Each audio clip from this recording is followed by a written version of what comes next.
Hello friends, welcome to daily news analysis of The Hindu. Today the date is 4th September, so let's get started. First news is with respect to Bengal passes a bill that moves death for rape. अब बंगाल ने जो bill pass किया वो हमारे लिए उतना important नहीं है, उसने सिर्फ यहाँ पर बढ़ा दिए पनिशमेंट। बट मैं आपको हमेशा बार बार रिपीट करता हूँ कि प्लीज कुछ सेक्शन नंबर याद रखिए, तभी आपके मेंस में आंसर उतना इम्पैक्टफुल दिखेगा। जैसे यहाँ पर सेक्शन 64 क्लॉज 1 ऑफ भारत न्याय संहिता जो बात करता है 10 years rigorous imprisonment that makes 10 to life and fine. उसी तरीके से अगर कई बार पुलिस कस्टडी में भी रेप हो जाते हैं, अगर कोई पुलिस ऑफिसर या पब्लिक सर्वेंट रेप करता है तो it comes under section 64 clause 2। Section 66 rape that causes death और परसिस्टेंट वेजिटेटिव स्टेट, जैसे अरुणा शौबक का केस था। 70 clause 1 gang rape, 70 clause 2 repeat offenders. इसके अलावा पॉक्सो, और पॉक्सो पे हम ऑलरेडी एक पूरा का पूरा सेशन कर चुके हैं पहले, ठीक है। आज न्यूज़पेपर में काफी सारे ऐसे टॉपिक्स हैं जो हम ऑलरेडी कवर कर चुके हैं पहले, so that will save our time. Bengal ने जो बिल पास किया उसका नाम है अपराजित विमेन एंड चाइल्ड बिल 2024। यहाँ पर पनिशमेंट इंक्रीज की गई है for rape, gang rape, rape that result in death और विक्टिम और लीव हर इन ए वेजिटेटिव स्टेट। दूसरा यहाँ पे फोकस किया गया है इन्वेस्टिगेशन पर, तो यहाँ पर जो भी इन्वेस्टिगेशन होती है रेप केसेस में, it must be concluded with in 21 days of the initial report. जैसे रिपोर्ट फाइल की जाती है उसके 21 डेज में आपको इन्वेस्टिगेशन कंप्लीट कर देनी होगी। दूसरा यहाँ पर न्यूज है that 9 Maoist including 6 women killed in Dantewada operation. अब यहाँ पर सबसे बड़ा इशू जो आता है माओइस्ट ऑपरेशन में वो आता है ह्यूमन राइट्स वायलेशन का। अब ये ह्यूमन राइट्स वायलेशन क्यों होते हैं? सबसे पहला रीजन है कि यहाँ पर एक शील्ड की तरह यूज किया जाता है यहाँ के लोकल ट्राइब्समैन को, ठीक है। नक्सलाइट्स भी नहीं ह्यूमन शील्ड की तरह यूज कर रहे हैं, तो कई बार नक्सल्स एंड सीआरपीएफ इनके बीच की जो बैटल होती है उसमें ये जो ह्यूमन शील्ड की तरह यूज किए जा रहे हैं विमेन चिल्ड्रंस, इनकी डेथ हो जाती है और अल्टीमेटली फिर वो केस बनता है ह्यूमन राइट्स वायलेशन का। अब नक्सलिज्म पे मैं ज्यादा बातें इसलिए नहीं करूंगा क्योंकि हम इस पे ऑलरेडी मेंस 450 प्लस में पूरा सेशन कंप्लीट कर चुके हैं, लेकिन काफी पहले किया था इसलिए मैंने आपको यहाँ पर दोबारा से नोट्स इंक्लूड कर दिए हैं। माउस इंसर्जेंसी की जब भी आपको क्वेश्चन पूछा जाएगा मेंस में, you should only focus on aspects like what are the reasons for rights in insurgency, जैसे इनएडिक्वेट सोशियो इकोनॉमिक डेवलपमेंट, जैसे छत्तीसगढ़ का बैकवर्ड एरिया दंतेवाड़ा, ठीक है। उसके अलावा गवर्नेंस फेलियर, यहाँ पे जब हमारा लॉ एंड ऑर्डर फेल होता है तब लोग, या फिर कुछ गलत होता है तब जाकर लोग हथियार उठाते हैं। एडमिनिस्ट्रेशन अगर उनकी नहीं सुन रहा है, गवर्नमेंट उनकी नहीं सुन रही, तो फिर उनके पास एक ही ऑप्शन रह जाता है। दूसरा political marginalisation, land alienation and displacement, development projects जब आते हैं, और डिस्क्रिमिनेशन ऑफ द ट्राइबल्स। ठीक है, तो ये कुछ रीजन है जिस वजह से इस इंसर्जेंसी को और ज्यादा ग्रोथ देखने को मिलती है हमें। इस कमेटी का नाम याद रखिएगा 2006 बंदोपाध्याय कमेटी। ये सब मैंने उस लेक्चर में समझाया हुआ है, मैं उसका लिंक पिन कर दूंगा नीचे कमेंट सेक्शन में, आप वीडियो देख सकते हैं या डायरेक्टली इस पीडीएफ से पढ़ सकते हैं। एंड अबाउट द पीडीएफ, तो ये पीडीएफ अब सिर्फ एप्लीकेशन पे अवेलेबल होगी जिन बच्चों ने मंथली कोर्स सब्सक्राइब किया हुआ है। ठीक है, this monthly course I have reduce the cost to 599 monthly on request of your student, that 1000 rupees is a bit higher, so I did whatever possible. Sorry, यहाँ पे हमने बात की चैलेंजेस की। इसमें चैलेंजेस क्या आ रहे हैं, तो it is this Maoism is a threat to our internal security. Socio economic disruption हो रहा है कि अगर हम गवर्नमेंट स्कीम्स चला भी रहे हैं तो वो वहां पहुंच ही नहीं रही है exactly due to this Maoist insurgency. Force recruitment and child soldiers, extortion and illegal activities, political instability, human rights violation, elimination of tribals, ये सारी बातें वहां पे वीडियो में आसानी से डिस्कस की गई है, आप वहां पे एक बार सुन सकते हैं। गवर्नमेंट ने क्या क्या पॉलिसीज ली है, तो इसको हमेशा 3 हेडिंग में डिवाइड करके लिखिएगा अगर एग्जाम में लिख भी रहे हो तो। सिक्योरिटी स्कीम्स में सबसे इंपॉर्टेंट है समाधान। डेवलपमेंट स्कीम में हम लोग इंफ्रास्ट्रक्चर इंप्रूव करने की बात की है, एस्पिरेशनल डिस्ट्रिक्ट प्रोग्राम के अंडर में लेकर आए इनको। सोशियो पॉलिटिकल डेवलपमेंट के लिए पैसा एक्ट को एक्सटेंड किया गया है। इसके अलावा इंटर स्टेट कोऑर्डिनेशन इंप्रूव किया गया है, specially between Maharashtra, Chhattisgarh, MP and Telangana. उसके अलावा सरेंडर एंड रिहेबिलिटेशन पॉलिसीज भी लाए। तो under these 3 head you should frame your answer कि गवर्नमेंट ने क्या मेजर्स लिए हैं। ये नोट्स यहाँ पर हैं आपके पास ऑलरेडी। फिर इसके बाद गवर्नमेंट अगर कोई मेजर ले भी रही है तो उसमें भी अपने कुछ अलग इश्यूज हैं, जो मैंने आपको यहाँ पे 6-7 इश्यूज दिए हैं, आप हार्डली 4 से 5 याद रख लीजिए, बस आपका आंसर बन जाएगा। वहाँ मेन्स 450 प्लस में मैंने ये सारी चीजें कराई हैं। फर्दर स्टेप क्या लेने की जरूरत है, हम डेवलपमेंट पे फोकस करना चाहिए, हमें सिर्फ फोर्स यूज नहीं करनी चाहिए। Strengthen the local governance, enhance security and force capabilities, encourage dialogue and peaceful resolution, foster community engagement and ensure accountability and transparency। ठीक है, तो ये टॉपिक आप वहां से कर लीजिएगा, क्योंकि अगर इसको डिस्कस करने जाएंगे तो ये अकेला ही 40-50 मिनट्स खराब कर देगा। अभी हम लोग चलते हैं फॉरेनर ट्रिब्यूनल्स। इसके रिगार्डिंग मैंने आपको सारे एस्पेक्ट्स बता दिए थे। ठीक है, कौन इसको सेट करता है। अभी तक असम में बनाए गए मोस्टली, डिस्ट्रिक्ट कलेक्टर को पावर दी गई है डिसाइड करने की। UNESCO heritage status Jaipur city को मिला था। यहाँ पे मैंने आपको पूरा प्रोसेस बताया था ऑन 27 जुलाई के डिस्कशन में कि यूनेस्को किस तरीके से डिसाइड करता है कि किस साइट को हमें इंक्लूड करना है, किसको नहीं करना है। ठीक है, कैसे कंट्रीज नॉमिनेट करती हैं, फिर वहां पर असेंबली उसको डिसाइड करती है। ये सारी चीजें हमने 27 जुलाई को डिस्कस कर ली थी, आप वहां से देख सकते हैं। Next is POCSO Act. ये सब ऐसे टॉपिक्स हैं जो न्यूज में रेगुलर आते रहते हैं, इसलिए मैंने आपको जो शॉर्ट डिस्कशन होते हैं हमारे, ठीक है, उसमें मैं हर बार आपको इस तरह के टॉपिक्स पहले ही तैयार करा देता हूँ, ताकि एग्जाम पॉइंट ऑफ व्यू से आप पूरी तरह तैयार रहें। ठीक है, डेली न्यूज आती रहती है, that is not much important. Okay, इसके अलावा wild elephant injured in fight with another tusker in Kerala. तो यहाँ पर ऑब्वियसली ये दो एलिफेंट के बीच की बात है, बट यहाँ पे सबसे बड़ा इशू हमारे लिए जो बनता था वो बनता था ह्यूमन एनिमल कन्फ्लिक्ट, राइट। और ये भी मैंने आपके साथ पूरा इन डेप्थ पुराने न्यूज़पेपर एनालिसिस में डिस्कस किया हुआ है। ठीक है, तो करीब आज 5 टॉपिक ऐसे हैं जो हम लोग ऑलरेडी पहले डिस्कस कर चुके हैं। सो दैट्स हाउ ये mains 450 plus and short discussion video जो हमने शुरू करें ब्रेनस्टॉर्मिंग को रिप्लेस करके, this saves lot of your time. ठीक है, लेकिन जब ये चीजें बार बार रिपीट होती है ना न्यूज़पेपर में, तो आपका काम ये नहीं है कि इग्नोर करना, go back and revise those PDF जो हमने आपके साथ पहले शेयर किए हैं। ओके, यहाँ पर एक इशू आ रहा है दैट एंटी अडानी स्टिल चल रहा है केरल कीनिया में। यहाँ पर जो नायरोबी एयरपोर्ट है उसको अडानी ग्रुप टेक ओवर करने वाला है, और वहां की जो पब्लिक है वो इसके अगेंस्ट प्रोटेस्ट कर रही है। तो यहाँ पर अगेन ये एक वार्निंग बन के आता है कि मॉलडीव से ऐसी सिचुएशन ना हो कि ये जो एंटी अडानी स्टिल है ये एंटी इंडिया बन जाए। ठीक है, अडानी ग्रुप इस चीज के लिए बदनाम है कि हाँ ये रिश्वत देता है, ऊपर अपने प्रोजेक्ट को टेक ओवर करता है, उसके बाद रेट्स बहुत हाई बढ़ा देता है, एयरपोर्ट पे जो चार्जेस होंगे वो बहुत इंक्रीज कर देते हैं। इसीलिए अडानी ग्रुप की जो रेपुटेशन है, अब तो खैर सभी जानते हैं वर्ल्ड में कि Adani group is synonymous to PM Modi only. Okay, तो उस वजह से यहाँ पे जो प्रोटेस्ट चल रहे हैं ये कब एंटी अडानी से एंटी इंडिया बन जाए, इसके लिए केयरफुल रहना चाहिए इंडिया को।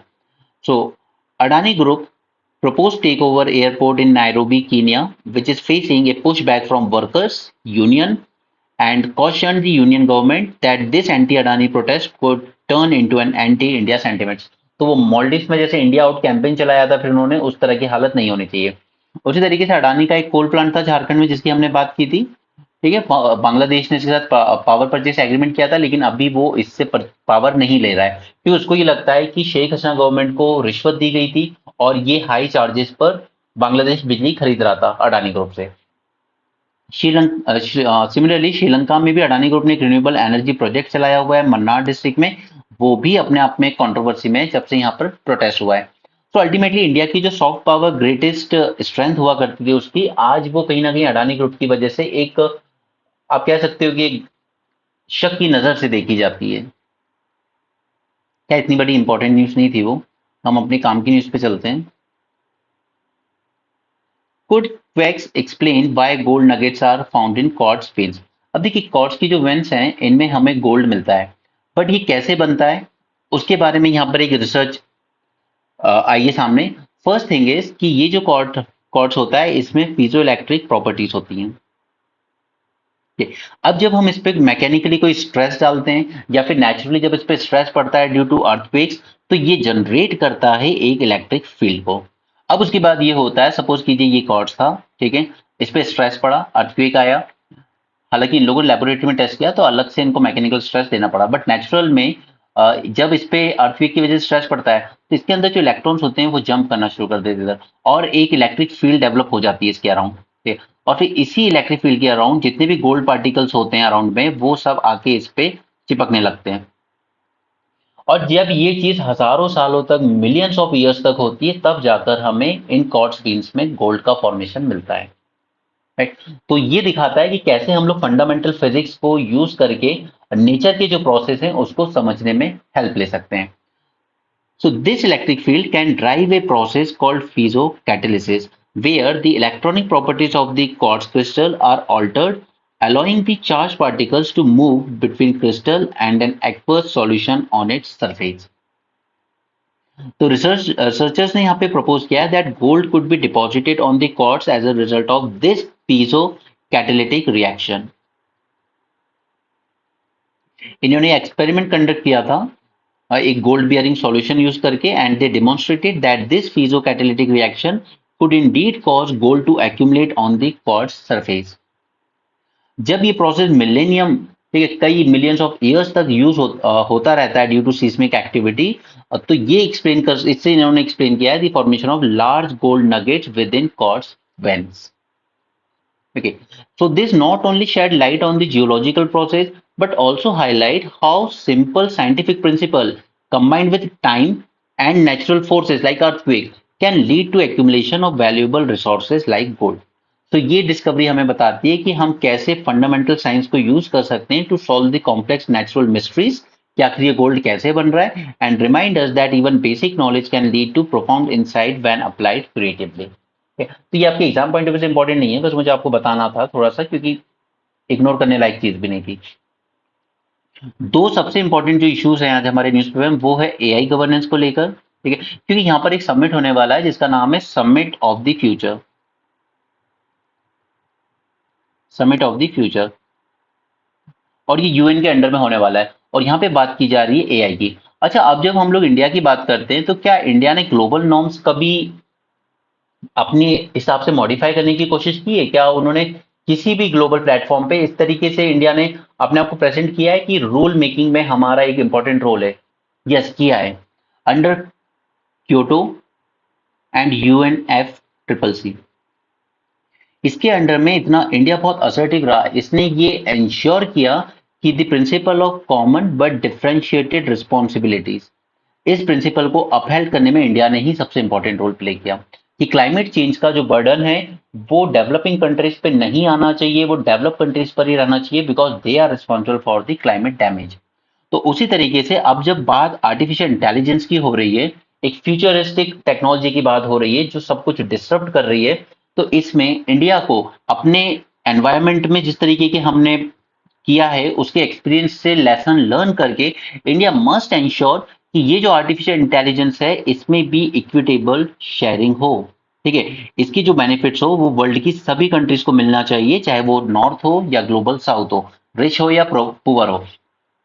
और वो तभी हो पाएगा जब ये लोग उस टेक्नोलॉजी को शेयर करेंगे दूसरी कंट्रीज के साथ जब ये लोग उसमें ट्रांसपेरेंसी मेंटेन रखेंगे उसकी रिसर्च में जब ये उसके एथिकल यूज को प्रमोट करने के लिए रूल्स एंड रेगुलेशंस बनाएंगे ग्लोबल लेवल पर.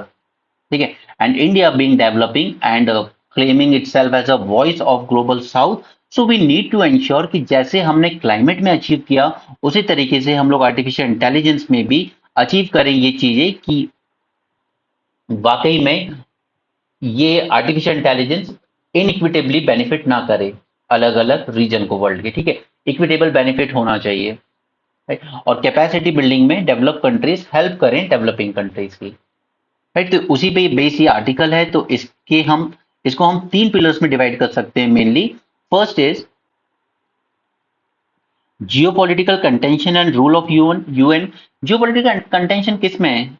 एक कंटेंशन है यूएस और वेस्टर्न कंट्रीज में दूसरा है चाइना जैसी कंट्रीज में. क्योंकि चाइना ये क्लेम करता है कि आप लोग शेयरिंग कीजिए ना जो भी टेक्नोलॉजी डेवलप करते हो शेयरिंग कीजिए आप लोग छुपा के ना रखो यूएस यूरोप वर्ल्ड वगैरह. ठीक है और जबकि यूएस कहता है कि देखिए पहले एथिक्स की बात कीजिए एथिकल यूज होना चाहिए आर्टिफिशियल इंटेलिजेंस का गलत काम के लिए यूज नहीं होना चाहिए जो कि चाइना बहुत अच्छे से बदनाम है जो करने के लिए. तो ये जियोपॉलिटिकल जो कंटेंशन है अलग अलग कंट्रीज में इसमें यूएन का रोल बहुत इंपॉर्टेंट हो जाता है एक ग्लोबल स्टैंडर्ड सेट करने के लिए राइट. दूसरा India diplomatic relevance and AI governance. तो जैसा कि मैंने आपको बताया कि इंडिया का रोल यहाँ पे होना चाहिए दैट इट शुड एंश्योर कि ये आर्टिफिशियल इंटेलिजेंस इनइक्विटेबल या आप कह लीजिए इनइक्वालिटी को और ज्यादा ना बढ़ा दे. तो जैसे हमने डेवलपिंग कंट्रीज पुअर कंट्रीज के राइट्स को प्रोटेक्ट किया इन क्लाइमेट नेगोशिएशन उसी तरीके से हमें यहाँ पर आर्टिफिशियल इंटेलिजेंस में भी प्रोटेक्ट करना चाहिए उनको. सो हमारे पास वो लेसन्स हैं हमारे पास वो पास्ट एक्सपीरियंस है डिप्लोमेटिक जिसमें हम आर्टिफिशियल गवर्नेंस को बेटर अपनी तरीके से डायरेक्शन दे सकते हैं। Next is shaping a fair and inclusive AI framework. तो ये हमें इंश्योर करना है कि टेक्नोलॉजी हो, इसमें कोई भी डेवलपमेंट हो, कैपेसिटी बिल्डिंग हो, स्किल्स हो या एजुकेशन एंड नॉलेज हो, ठीक है, ये सब वर्ल्ड ओवर शेयर किया जाए सभी के साथ। तो जल्दी से आर्टिकल का क्रक्स देख लेते हैं। ये होने जा रहा है summit of the future from September 20 to 23। This represents a critical moment of global diplomacy specially in domain of artificial intelligence governance, right. तो इस समिट में सबसे इंपॉर्टेंट फोकस जो रहेगा वो रहेगा ग्लोबल डिजिटल कॉम्पैक्ट पे। दिस विल बी ए की फोकस। तो ये जीडीसी जो है ये क्या काम कर रहा है, इसका एम है to establish a collaborative framework, एक पूरा फ्रेमवर्क तैयार करना है जैसे क्लाइमेट के लिए किया गया था under UNF triple C, to address the digital divide between north and south, ठीक है, support the sustainable development goals and ensure that emerging technologies like AI are governed in a way that aligns with the fundamental rights and values. तो इसमें India का active involvement बहुत crucial हो जाता है global norms को decide करने में। सबसे पहले बात कर लेते हैं कि यहाँ पर जो जियोपॉलिटिकल कंटेंशन है इन दो कंट्रीज के बीच, क्योंकि यूएन ने कुछ दिन पहले ही दो रेजोल्यूशन एक्सेप्ट किए हैं, ठीक है। The recent adoption of two AI related resolution by United Nation General Assembly, one resolution was led by United States and another resolution was led by China, ठीक है। तो ये दिखाता है कि जियोपॉलिटिकल कंपटीशन चल रहा है in the field of AI governance. अब यहाँ पर यूएस का जो रेजोल्यूशन था वो एम्फेसाइज कर रहा है on the harmonise approach of AI governance, that is कि शेयर्ड एथिकल प्रिंसिपल रखिए और ट्रांसपेरेंसी स्टैंडर्ड्स रखिए, ठीक है। ये यूएस का स्टैंड है। यहाँ पे आपको जो ज्यादा फोकस करना है वो फोकस करना है शेयर्ड एथिकल प्रिंसिपल, ताकि इस टेक्नोलॉजी का मिसयूज ना किया जाए, मिलिट्री के लिए यूज ना किया जाए ज्यादा, एंड ट्रांसपेरेंसी हो स्टैंडर्ड्स में। चाइना का जबकि जो मेन फोकस है, चाइना का कहना है कि there should be equitable benefit from AI development and there is need to bridge the digital divide. यानी कि वो ये चाहता है कि ये जो यूरोपियन और यूएसए जैसी कंट्रीज हैं, ये जो भी डेवलपमेंट कर रहे हैं उसके बेनिफिट इक्वली सबके साथ शेयर हो और साथ में एक ट्रांसपेरेंसी भी रहे, राइट। तो यहाँ पर ये बताता है कि हाँ कॉम्प्लेक्सिटीज है इन कंट्रीज के इंटरेस्ट में, तो यहाँ पर यूएन का रोल बहुत ज्यादा इंपॉर्टेंट हो जाता है। और इसके पहले मैंने आपके साथ एक सेशन किया था on global partnership on artificial intelligence, ठीक है, और इंडिया ने G20 के टाइम भी ही लॉन्च किया था ये, और उसमें भी इंडिया इसका पार्टिसिपेंट है। तो इंडिया का जो एंगेजमेंट है यूएन के साथ वो और ज्यादा इंपॉर्टेंट हो जाता है, because this is an opportunity कि हम लोग ये इंश्योर करें कि ये जो जीडीसी है it should align with developmental priorities, ethical standards and need of the global south as well. सिर्फ नॉर्थ की कंट्रीज ये डिसाइड ना कर लें कि हमें आर्टिफिशियल इंटेलिजेंस को किस तरीके से गवर्न करना है, ग्लोबल साउथ का भी ध्यान रखा जाए कि उनकी डेवलपमेंट प्रायोरिटीज क्या है, उनके एथिकल स्टैंडर्ड्स क्या होने चाहिए और उनकी नीड्स क्या है। इंडिया की बात करें तो हाँ हमारे पास काफी एक्सपीरियंस है इस चीज का। जैसे हमने क्लाइमेट में इंश्योर किया principle of equity and climate justice, that developing countries should not unfairly burdened by international obligation, so it must now advocate similar principle for AI governance as well, right? हमने ये principle ensure किया UNF triple C में, Kyoto protocol में। So in context of AI India face structural inequalities such as हमारे पास उतनी advance computing infrastructures नहीं है, ठीक है, हाई क्वालिटी डेटा सेट नहीं है अपने मॉडल्स को ट्रेन करने के लिए, हमारे पास उतनी कैपिटल भी नहीं है। तो इन चैलेंजेस को एड्रेस करने के लिए India must push for discussion around AI governance that emphasize equity, accessibility and fairness. ये तीन चीज हमें इंश्योर करनी होगी that there is equity, there is accessibility and there is fairness, right? So this includes that we need to advocate for fair access to AI technology, building technical capacity and creating institutional mechanism for knowledge sharing. दूसरा we need to ensure the fair and inclusive रहे ये जो governance है, क्योंकि देखिए US China में competition चल रहा है in artificial intelligence field, that is different, but there is a clear digital divide between developed as well as developing countries. The needs of global south must be prioritized to prevent these gap from widening. अब ये और ज्यादा wide ना हो ये gap, ये ensure करना जरूरी है। So at the summit of the future, India should advocate for comprehensive approach to AI governance that respect human rights, align with international laws and standards, and ensure that AI systems are inclusive and representative of diverse global perspective. Okay. So you can conclude that India's active engagement in the Summit of Future will not only advance its interests, but also contribute to balanced and sustainable digital future. By leveraging our historical legacy and experience, India can play a crucial role in shaping the global governance of AI, ensuring that it reflects the need and aspirations of the global south. तो काफी अच्छा article था इनका। Okay, so we are done with that article. Second हम लोग चलते हैं on the challenges of rising income inequality. अब ये जो पर्सन है सैम पिट्रोडा, ये वही हैं जो कांग्रेस में हुआ करते थे, एंड इन्होंने ये एडवाइस दी थी इलेक्शन के टाइम कि इंडिया में लगाना चाहिए इनहेरिटेंस टैक्स। ना what is this inheritance tax? देखिए, आज इंसान अगर ज्यादा कमा रहा है तो वो क्या करता है, वो वेल्थ एक्यूमुलेट करता जाता है। जैसे उसे रहना एक घर में, बट उसके पास उसके बाद भी उसके पास 20 बंगलो होंगे, मल्टीपल फ्लैट्स होंगे एंड सो ऑन। बट वो कहने के लिए कि मैं तो टैक्स भरने के बाद जो मेरा व्हाइट मनी बचा उससे परचेज कर रहा हूँ। बट इससे हो क्या रहा है कि जब आप अमीर लोग और ज्यादा फ्लैट खरीद रहे हैं, बंगलो खरीद रहे हैं, तो उससे क्या हो रहा है कि जो रियल में नीड है जिसको, सपोज एक मिडिल क्लास आदमी को मान लीजिए, उस मिडिल क्लास आदमी के लिए ये आर्टिफिशियल जो डिमांड ये लोग क्रिएट कर देते हैं, उस वजह से प्राइस बढ़ जाते हैं इन बंगलोज की, फ्लैट्स की। ठीक, क्योंकि इनके पास बहुत सारी वेल्थ है। तो ये जब फ्लैट ज्यादा खरीदने लगते हैं तो अवेलेबिलिटी कम हो जाती है और उस वजह से फिर उनके प्राइस बढ़ जाते हैं, जो कि फिर मिडिल क्लास अफोर्ड नहीं कर पाता उतना। और एक्यूमुलेशन ऑफ वेल्थ से ये होता है कि इस कैपिटल को आप इन्वेस्ट कर सकते थे फिर से मार्केट में। हमारे यहाँ पर जब हम लोग बात करते हैं एंशिएंट मिडाइवल टाइम की, तो आपको क्या लगता है कि हमारे यहाँ इतने अटैक क्यों हुए मंदिरों पर? इसलिए हुए क्योंकि दुनिया यही मानती थी कि हिंदुस्तान में मंदिरों में खजाना भरते हैं ये लोग, काफी खजाना होता है मंदिरों में। इसीलिए गौरी गजनी या जो भी इन्वेडर्स आए उनने सबसे पहले टारगेट मंदिर को ही किया। क्योंकि हम लोगों ने यही गलती की कि वेल्थ हमारे इंडिया में बहुत थी, सोने की चिड़िया हम लोग कहलाते थे, लेकिन हमने उसको कभी इन्वेस्ट नहीं किया, जो कि आगे चल के यूरोपियन कंट्रीज ने किया। उन्होंने क्या किया, उन्होंने इन्वेस्ट करना शुरू कर दिया। फ्रांस की कंपनी बनी, ईस्ट इंडिया कंपनी बनी। इन सब की जो प्रमोटर्स थे, जो शेयर होल्डर्स थे, वो सब बिजनेसमैन ही थे। उन्होंने कहा इस वेल्थ को हम रख के क्या करेंगे, चलो हम आपको पैसे देते हैं। पहली बार जब ये लोग दुनिया का नक्शा बनाने निकले थे, तब उनको फंडिंग दी गई थी कि आपको पैसे दिए जा रहे हैं, आप अपनी शिप लीजिए और जाइए दुनिया के रूट्स फाइंड कीजिए। बट हमारे हमने क्या किया कि हमने उस वेल्थ को उस पर एक्यूमुलेट करके रख दिया मंदिरों में। और आज भी हमारे यहाँ यही हो रहा है कि लोग अपनी वेल्थ को एक्यूमुलेट करते हैं कि हमने इतनी जोड़ ली, हमने उतनी जोड़ ली। बट द थिंग इज, क्या उसको इन्वेस्ट करते तो आप अपनी खुद के देश की सोशियो इकोनॉमिक कंडीशन को इंप्रूव कर पाते। तो इसी एक्यूमुलेशन ऑफ वेल्थ को डिस्करेज करने के लिए बात की जाती है इनहेरिटेंस टैक्स लगाने की। यानी कि सपोज कीजिए कि कोई 1000 करोड़ जोड़ के चला गया अपनी बच्चों के लिए, ठीक है, बंगले हैं, गाड़ी है, बड़ी बड़ी चीजें हैं, सब वो अपनी जगह है, बट मान लेते हैं कि वो 1000 करोड़ की वेल्थ अपने लोगों के लिए छोड़ के जा रहा है। तो इस पे लगा दीजिए कि सपोज कीजिए कि हमने 10% टैक्स लगा दिया, ठीक है। तो इससे क्या हो जाएगा कि 100 करोड़ तो आपका टैक्स में चला जाएगा। तो इसमें फिर ये इंसान क्या करेगा कि ये डिस्करेज रहेगा, वो सोचेगा यार मैं अपने जिंदा रहते ही ज्यादा से ज्यादा वेल्थ यूज कर लूं, सपोज 500 करोड़ ही यूज कर लो या इन्वेस्ट कर दो इधर उधर, लेकिन मैं 1000 करोड़ की वेल्थ बना के अगली जनरेशन को दूंगा, कोई फायदा नहीं है। 100 करोड़ का तो टैक्स लग जाएगा। तो ये क्या करेगा, इनहेरिटेंस टैक्स डिस्करेज करेगा एक्यूमुलेशन ऑफ वेल्थ को। राइट, तो ये प्रपोज किया था मिस्टर सैम पिट्रोडा ने, और इन्होंने इसी के रिगार्डिंग आज ये आर्टिकल लिखा है। तो इसके 8-9 इंपॉर्टेंट पॉइंट्स हैं, वो हम देख लेते हैं।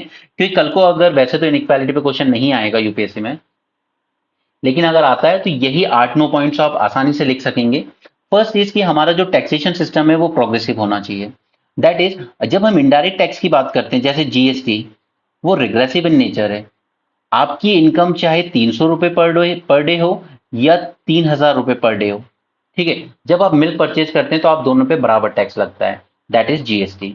या कोई भी प्रोडक्ट परचेज करते हैं, ठीक है। तो ये अगर सपोज करिए कि इस पे 1 रुपए टैक्स लगा, तो ये 1 रुपए 300 रुपए कमाने वाले के लिए उसकी इनकम का अच्छा खासा परसेंटेज है, बट 3000 कमाने वाले के लिए ज्यादा नहीं है।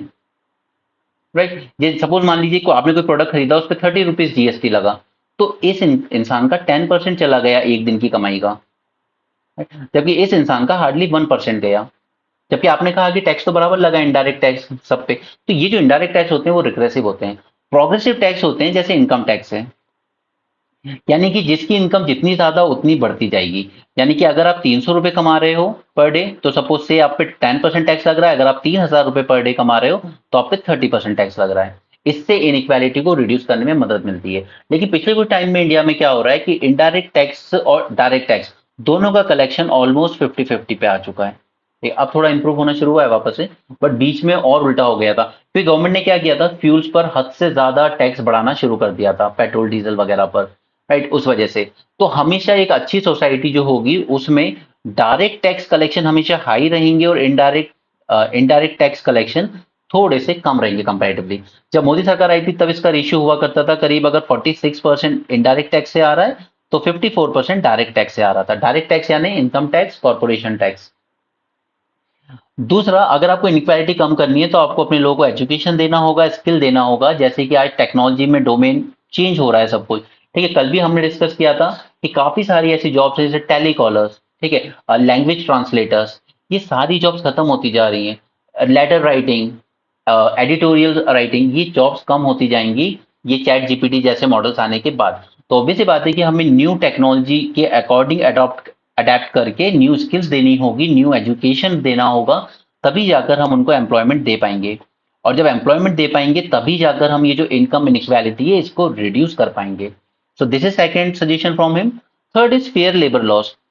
अब in the name of ease of doing business governments क्या कर रही है कि लेबर लॉस को और कमजोर कर रही है। मैंने आपको एक मेंस 450 प्लस वीडियो में पूरे चारों कोर्स पढ़ाए थे, राइट। तो लेबर लॉस बहुत इजी किए जा रहे हैं और इसी वजह से क्या हो रहा है कि गिग इकोनॉमी डेवलप हो रही है।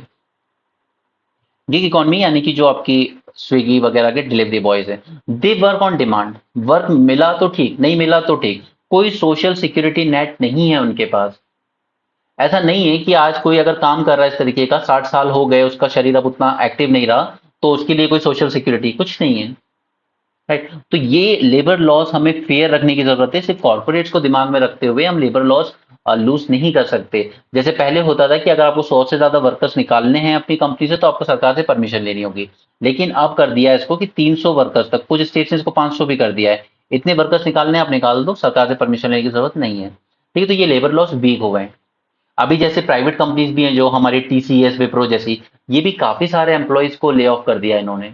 अभी रिलायंस जियो ने, जियो था या रिलायंस स्मार्ट था, मतलब रिलायंस ग्रुप का ही था, बट रिलायंस ग्रुप ने अभी हजारों लोगों को एक साथ जॉब से निकाला था, आई थिंक 24,000 समथिंग लोगों को। बट कोई न्यूज ने नहीं दिखाया वो चीज। Investment in infrastructure. अब जब हम बात इंफ्रास्ट्रक्चर की कर रहे हैं तो ऑब्वियसली बात है, हम अटल सेतु जैसे बड़े बड़े प्रोजेक्ट बना देते हैं, 17,000 करोड़ से ज्यादा का बना वो अटल सेतु। हालांकि बिल्कुल खाली पड़ा हुआ है, क्योंकि 16 किलोमीटर ड्राइव करने के लिए अगर आप 250 रुपए वन साइड का टोल ले रहे हो तो ऑब्वियसली बात है कि नहीं, पब्लिक नहीं यूज करेगी उसको। भले ही वो उसका आधे घंटे सेव कर रहा है तो भी यूज नहीं कर सकती। सिर्फ आने जाने के रोज इंसान 500 रुपए खर्च नहीं कर सकता ना टोल पे। तो आप जल्दी कॉस्ट रिकवरी के चक्कर में आपने रेट बहुत हाई रखे हैं, उसको 250 को ही आप 100 रुपीज कर दीजिए, वो एक बार को फिर भी पर्सन अफोर्डेबल फील करेगा। इसीलिए आप उसकी अगर वीडियो फुटेज वगैरह देखेंगे, आप देखेंगे कि जो पीक आवर है 6-7 PM, उस टाइम पर भी बिल्कुल खाली पड़ा रहता है अभी। दूसरा कि इंफ्रास्ट्रक्चर में डेवलप करना जरूरी है, क्योंकि स्पेशली रूरल एरियाज में एक तो क्या है कि यहाँ पे डेवलपमेंट के साथ साथ वर्क लेके आएगा, लोकली जॉब्स लेके आएगा और इनकम लेके आएगा। ठीक है? और जब एक इंफ्रास्ट्रक्चर डेवलप होता है रूरल एरिया में या सेमी अर्बन एरियाज में, तो वैसी बात है कि वहां पर फिर बिजनेस भी प्रॉस्पर करते हैं, राइट। तो यहाँ पर हम लोग सेमी स्किल्ड अनस्किल्ड जॉब दे पाएंगे तो इनकम इनक्वालिटी को रिड्यूस करने में और मदद मिलेगी। Contribution of the rich. अब ये यहाँ पर इनहेरिटेंस टैक्स की ही बात कर रहे हैं कि these super rich people should contribute more. But again the thing is कि ऑलरेडी अभी अगर हम सारे सेल्स वगैरह जोड़ लें तो करीब करीब 35% से ज्यादा सुपर रिच टैक्स दे देता है। अब अगर सपोज कीजिए कि किसी की इनकम 100 करोड़ रुपए तो वो 35 करोड़ रुपए साल टैक्स दे दे और सिर्फ 65 करोड़ घर ले जाए, तो वो भी थोड़ा सा मुश्किल है एक्सेप्ट करना। जैसा कि अश्विनी ग्रोवर का कहना था कि टैक्स रिड्यूस कीजिए, इस देश में बहुत हाई है, इसी वजह से टैक्स इवेशन होता है, right. But at the same time कि super rich people should also realise कि हाँ, आपके पास रिसोर्सेज हैं ज्यादा, इसलिए आप बिजनेस कर पा रहे हो। बिजनेस बहुत लोग करना चाहते हैं बट सबके पास रिसोर्सेज नहीं है, बट आपके पास है, इसलिए आप इतना प्रॉफिट अर्न कर रहे हो, तो you should pay more. But at the same time कि इंसान पे करने को भी तैयार है एक बार को, बट फिर उसको लगता है कि मेरा पैसा जा कहाँ रहा है। मेरा पैसा जा रहा है बीजेपी के 5 स्टार हेडक्वार्टर्स बनाने में, मेरा पैसा जा रहा है अलग अलग राज्यों की सरकार गिराने के लिए हजारों करोड़ रुपए खर्च करने में, मेरा पैसा जा रहा है नेताओं के ब्लैक मनी के फॉर्म में दूसरे देशों में, और उनके बच्चे आराम से 40,000 की टी शर्ट पहन के घूम रहे हैं। तो ऐसे टाइम पर, और दूसरी तरफ फिर वो सुपर रिच इंसान ये भी सोचता है कि यार इस देश की पॉपुलेशन ग्रोथ पे लोग अब भी कंट्रोल नहीं रखा लगा रहे हैं, कब तक पे करते रहोगे आप। Anyway, Gandhian model of development. Gandhian model of development की जब हम बात करते हैं तो दो चीजें आती है कि जो भी रिच लोग हैं उनको गांधी जी कहते थे यू आर ट्रस्टीज। आपके पास जो वेल्थ है वो आप एक ट्रस्ट में होल्ड कर रहे हो पुअर लोगों के। बट गांधीयन मॉडल ऑब्वियसली अब काम नहीं करने वाला है, और मोस्टली ये बात करते थे सेल्फ सफिशिएंट विलेजेस की। और सेल्फ सफिशिएंट विलेजेस की जब बात हो रही है यहाँ पर, तो इसमें एक चीज इंपॉर्टेंट हो जाती है कि आपको यहाँ पे एक तो आपकी जो पंचायती राज इंस्टीट्यूशन है, अर्बन लोकल बॉडीज है, इनको स्ट्रेंथन करने की जरूरत है। Strengthen in the terms of funds, functions and functionaries. ये तीनों उनको डेलीगेट कीजिए, उन्हें प्लान वहीं पे करने दीजिए ग्राउंड लेवल पर कि उन्हें शहर में किस चीज की जरूरत है। ऊपर बैठा हुआ दिल्ली में फाइनेंस कमीशन डिसाइड करेगा कितना फंड देना है किस पंचायत को, या वो सब नहीं हो पाएगा। ठीक है, यानी कि हमें सीधे गांधीयन मॉडल में डिसेंट्रलाइजेशन करना है, तभी जाकर ये इनकम इनक्वालिटी रिड्यूस हो पाएगी। Digital technology for financial inclusion, तो यहाँ पे तो काफी चीजें लेकर आए, जैसे प्रधानमंत्री जन धन योजना। इसको 10 साल हो गए हैं, इस स्कीम का एक रिव्यू हमें तैयार करना है फॉर एग्जाम। ये पूछा जाएगा इस बार के मेंस पे या नेक्स्ट ईयर के मेंस पे, तो इस पे वीडियो मैं आपको अपलोड कर दूंगा आजकल में। Next is future job creation. अब जिस तरीके से टेक्नोलॉजी डिस्टर्ब हो रही है, जैसे आर्टिफिशियल इंटेलिजेंस आया है, 3D प्रिंटिंग आया है, 4D प्रिंटिंग आया हुआ है, ठीक है, IoT आया हुआ है, ड्राइवरलेस कार्स की बात हो रही है, तो ऑब्वियसली बात है कि हमें फ्यूचर को ध्यान में रखते हुए जॉब्स क्रिएट करने की जरूरत है। ऐसा नहीं है कि ड्राइवरलेस कार है तो सब कुछ ऑटोमेटिक हो गया, उनमें भी खराबियां आएंगी, उनको भी, उनकी भी जो सिस्टम है, जो सेंसर्स हैं, उनको कंट्रोल करना, उनको ठीक करना, वो सब भी काम ह्यूमन ही कर सकता है वो सब। ठीक है, तो जॉब्स क्रिएट होंगी, लेकिन एक अलग तरीके की, हाई स्किल लेवल की। नेक्स्ट इज हमें एक न्यू इकोनॉमिक मॉडल तैयार करने की जरूरत है, जहां पर हम लोग सिर्फ पॉलिसीज कॉर्पोरेट्स के लिए फ्रेम ना करें, बल्कि वर्कर्स के लिए भी फ्रेम करें। जहां पर हम पॉलिसी सिर्फ रिच को ध्यान में रखते हुए नहीं, बल्कि पुअर को ध्यान में रखते हुए भी क्रिएट करें। राइट, तो ये 8-9 पॉइंट्स उन्होंने बहुत अच्छे दिए थे, मैंने यहाँ पे आपको पूरे नोट्स बना दिए, आप इसको देख सकते हैं। ठीक है, आप सेल्फ रीड कर लेंगे इसको। अभी हम आगे चलते हैं। Did corporate tax cut increase the wages? अभी कॉर्पोरेट टैक्स कट किए गए थे 2019 में। पहले टैक्स हुआ करता था 30% और 25%। 30% अगर एग्जिस्टिंग इंडस्ट्री है तो उसको इतना कॉर्पोरेट टैक्स देना होगा, और 25% अगर कोई न्यू कंपनी स्टैब्लिश हो रही है तो। अब उस टाइम अनएम्प्लॉयमेंट बहुत ज्यादा हाई चल रहा था, तो गवर्नमेंट ने ये कहा कि एम्प्लॉयमेंट क्रिएट करने का एक तरीका है कि हम ये टैक्सेस रिड्यूस कर दें। अगर हम इसको रिड्यूस कर दें तो कंपनीज के हाथ में पैसा ज्यादा बचेगा, तो हो सकता है वो न्यू फैक्ट्रीज खोलें, न्यू कंपनीज लगाएं। ठीक है, तो ये उम्मीद की गई थी। तो यहाँ पे कॉर्पोरेट टैक्स को एक्जिस्टिंग कंपनीज के लिए डिक्रीज करके लाया गया 22.5 पे, एंड न्यू कंपनीज के लाया गया 15% पे। बट एक्सपेक्टेशन थी कि और बिजनेस एक्सपेंशन होगा, बट अल्टीमेटली ये हुआ कि इन कंपनीज का बस प्रॉफिट बढ़ा। ठीक है, बट इन्होंने कोई न्यू एक्सपेंशन नहीं किया, और ना ही इनकी तरफ से कोई न्यू एम्प्लॉयमेंट जनरेट हुआ। ठीक है, ये डेटा है इकोनॉमिक सर्वे का। राइट, तो और उल्टा यहाँ पे इंडियन गवर्नमेंट को 1 लाख करोड़ से ज्यादा का रेवेन्यू फॉरगॉन करना पड़ा। दैट इज कि अगर 30% 25% होता तो रेवेन्यू ज्यादा आता, राइट, बट ये रेवेन्यू और ज्यादा लूज करना पड़ा। अब गवर्नमेंट कहती तो है कि अनएम्प्लॉयमेंट कम हुआ है, बट द थिंग इज कि जो भी थोड़ा बहुत इंक्रीज देखा गया एम्प्लॉयमेंट में, जैसा कि मैंने आपको पहले भी बताया एक शॉर्ट वीडियो में, कि ये सब इनसिक्योर टाइप के वर्क से हुआ है, अनपेड फैमिली वर्क। ठीक है, उसके अलावा share of workers in rural regular veg employment has fallen. ठीक है, ये 2-3 बातें मैं आपसे बार बार रिपीट करता हूँ कि रेगुलर वेज यानी कि एक मंथली फिक्स इनकम, ये तो वो है कि आज कहीं पे कुछ बन रहा है तो चलो आज दिहाड़ी पे चलो, एक दिन का इतना मिल जाएगा, उस एम्प्लॉयमेंट को आप साइड रखिए। लेकिन रेगुलर वेज एम्प्लॉयमेंट एक्चुअली में गिरे हैं फ्रॉम 22% टू 20%। सिमिलरली अगर आप रियल वेज देखेंगे आज के इन्फ्लेशन के साथ एडजस्ट करते हुए, तो रूरल एरियाज में जो वेज थे वो रिड्यूस हो गए, इवन अर्बन एरियाज में भी स्टैग्नेंट हैं। 2019 के बाद से गांव में जो इनकम थी लोगों की वो घटी है, अगर रियल वेज देखें इन्फ्लेशन के साथ एडजस्ट करके। और अर्बन एरियाज में भी वो बढ़ी नहीं है, एज इट इज है, जितनी आपकी इनकम 2019 में थी उतनी ही आज है। ठीक है, सिर्फ महंगाई बढ़ रही है।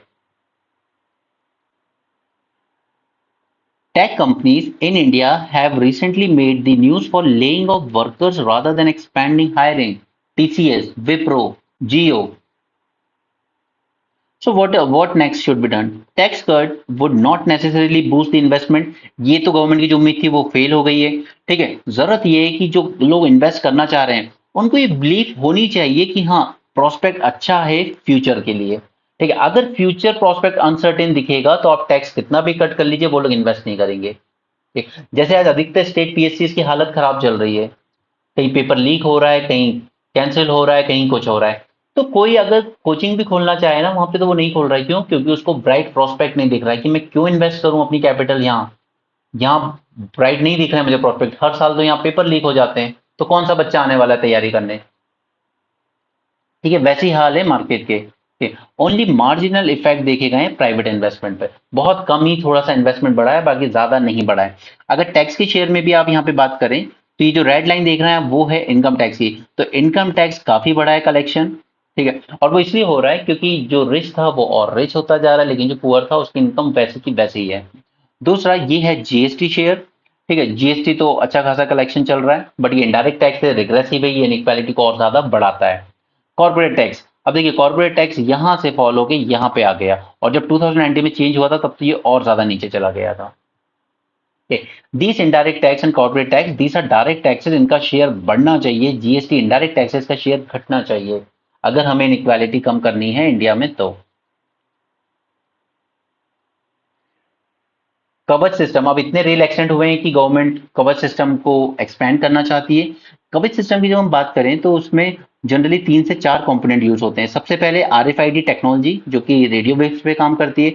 दूसरा आरएफआईडी रीडर, जो कि ड्राइवर के केबिन में लगाया जाता है। रेडियो इंफ्रास्ट्रक्चर यानी कि टावर्स, ठीक है, एंड मॉडेम्स रेलवे स्टेशन में लगाए जाते हैं। एंड केबिन में इंस्ट्रूमेंट पैनल जैसे display signals, speed limit and so on. ठीक है, वैसे ये नहीं पूछा जाएगा कवच आपसे कहीं भी। Putin visit Mongolia, brushing aside ICC warrant. अब इंटरनेशनल क्रिमिनल कोर्ट के अगर कोई भी कंट्री मेंबर है, ठीक है, जैसे ब्रिक्स समिट हुआ था जब हम लोग गए, यहाँ पर रशिया के प्रेसिडेंट ने साउथ अफ्रीका जाने से मना कर दिया था, क्योंकि साउथ अफ्रीका मेंबर था आईसीसी का। और आईसीसी का मेंबर होने के नाते आपकी जिम्मेदारी बनती है कि अगर आईसीसी ने किसी के अगेंस्ट अरेस्ट वारंट इशू किया है और वो आदमी आपकी देश की जमीन पे आता है, तो आपको उसको अरेस्ट करना होगा। तो साउथ अफ्रीका ने इनको रिक्वेस्ट किया था प्लीज आप मत आइए वरना हमें आपको अरेस्ट करना होगा, तो पुतिन नहीं गए थे। बट यहाँ पे मंगोलिया में विजिट किया पुतिन ने, जबकि मंगोलिया भी आईसीसी का मेंबर है।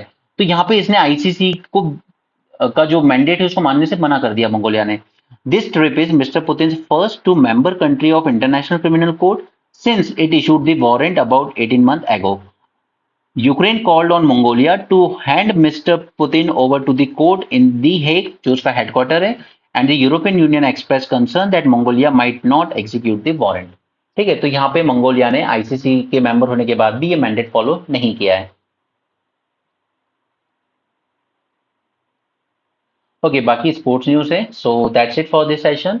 एंड अब से न्यूज़पेपर एनालिसिस की पीडीएफ आपको सिर्फ एप्लीकेशन पे मिलेगी। एप्लीकेशन आप प्ले स्टोर से ज्वाइन डाउनलोड कर सकते हैं, इजी एज पाई नाम से आपको मिलेगी। ठीक है, पीडीएफ। और इसके अलावा आपको मेंस 450 प्लस एंड डेली जो हमारे शॉर्ट डिस्कशंस होते हैं अलग अलग टॉपिक्स पे, ये सब वहीं पर एक्सेसिबल होंगे, यूट्यूब पे अब से नहीं होंगे, बिकॉज आप लोग की तरफ से रिस्पॉन्स बहुत पुअर था। So it was becoming unsustainable for me, because ये पीडीएफ पीपीटी वीडियो एडिटिंग ये सब मुझे किसी और से करानी पड़ती है, उसके लिए 2 लड़के रखे होते हैं। So it is becoming bit unsustainable for me. Okay, so अब ये जो भी चीजें ये वहीं ऐप पे अब अवेलेबल होंगी, but it just come at 599 rupees monthly. So that's it for this session. Thanks for joining. Have a great day and keep learning.